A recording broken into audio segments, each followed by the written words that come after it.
Enough of the bad news, okay? I'm tired of the bad news. I'm ready for some good news. And me boys, look at this good news.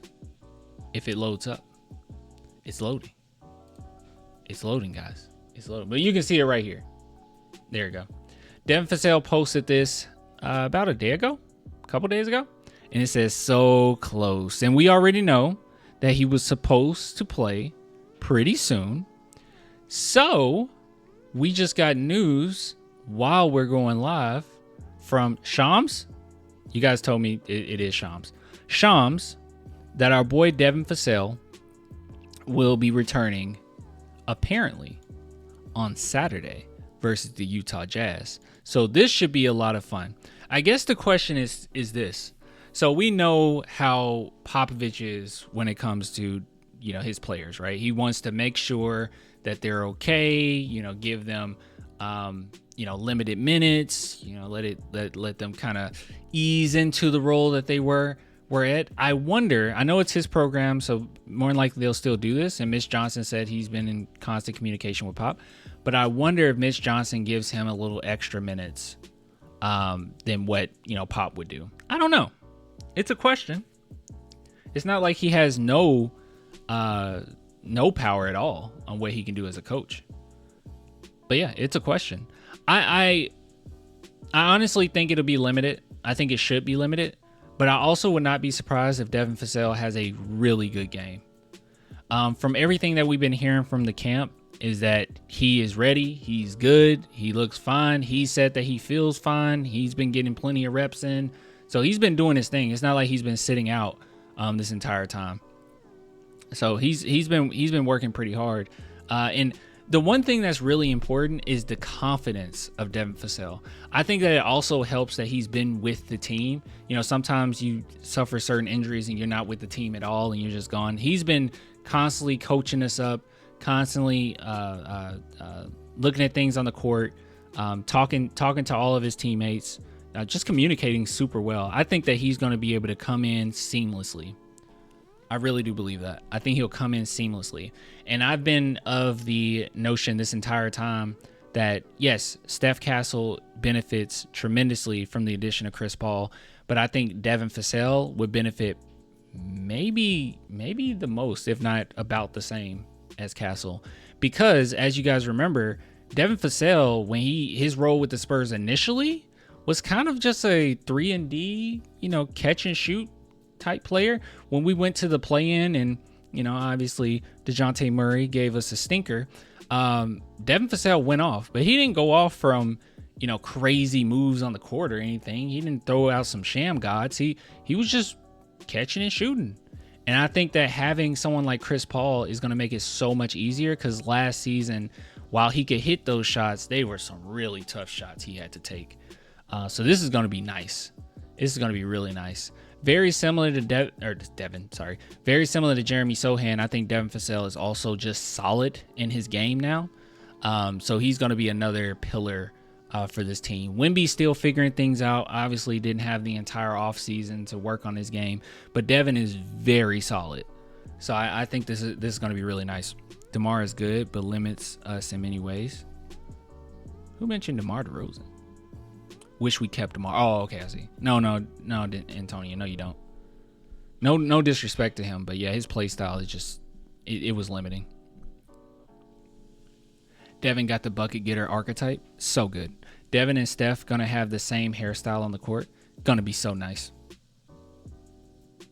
I think, does Castle have a Twitter? Let me see. Was it Castle that Castle posted something? All right, I'm following this person, so this is not Castle. There's no way this is Castle. Yeah, that's not Castle. I don't know why I'm following this person.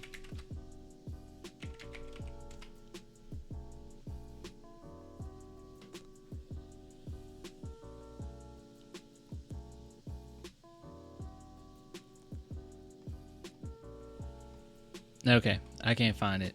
But Steph Castle actually posted a picture of those two, him and Devin Vassell, and he put on their twin. Wait, I know what I could do. Why don't I just go to my stuff? Castle got a LinkedIn. That's cool. Don't join the team till after All-Star break. What are we talking about? I don't think this team goes super far, guys. But, you know, initially I had us getting 44 wins. I just need people to come back and be healthy, and I'll stick with my assumption. We're gonna find this. I feel like it's been a while.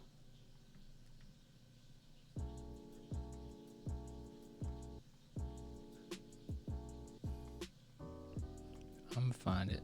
Ooh, I'm gonna find it. I don't think I'm gonna find this. I'm starting to lose interest. Wait a minute, if I just go to my stuff and I go to media, it'll pop up. Spurs need shooters. For sure. I agree with that.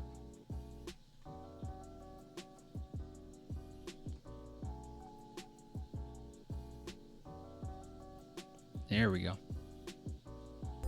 Hey.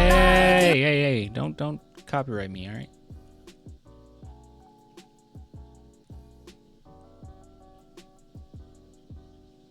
All right, all this was a waste of time because he actually didn't post this. But take a look at this. This is pretty sweet. Pretty sweet. Yeah, Castle actually didn't post this. I'm glad I looked it up. I think it was worth it to make sure I wasn't giving wrong info. Honestly, we just need taller players. We need shooters, but taller players. We can't defend well with smaller guys. We most definitely need a backup center.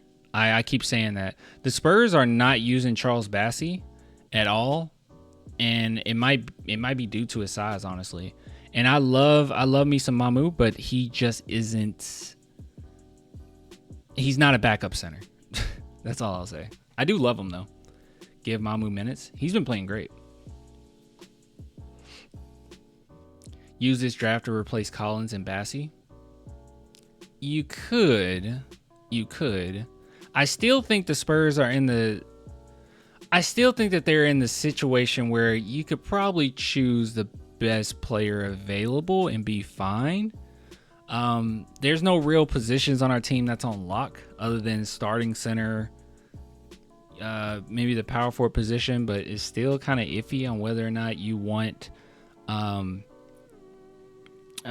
City Sissoko or not. I hope we do. And then, you know, from there, it's kind of all open season, right?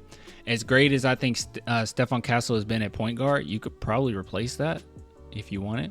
Like have him come off the bench or have him start at small forward at times. Like it doesn't really matter because he's a combo guard. So I don't know. It's a lot of options coming up.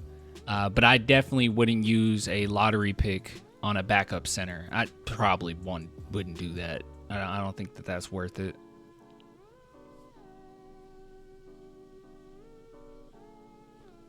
But yeah. All of them are not backup centers, for real. Most of them are power forwards. Oh, that's on our team right now? For sure, dude. You got freaking Zach Collins, Bassey, Mahmoud. Like, none of those are centers.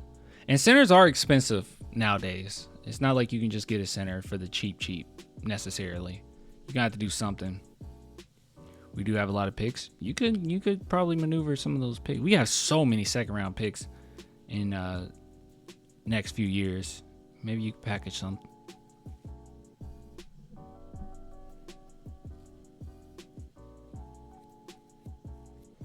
We'll see. Not really worried about it right now.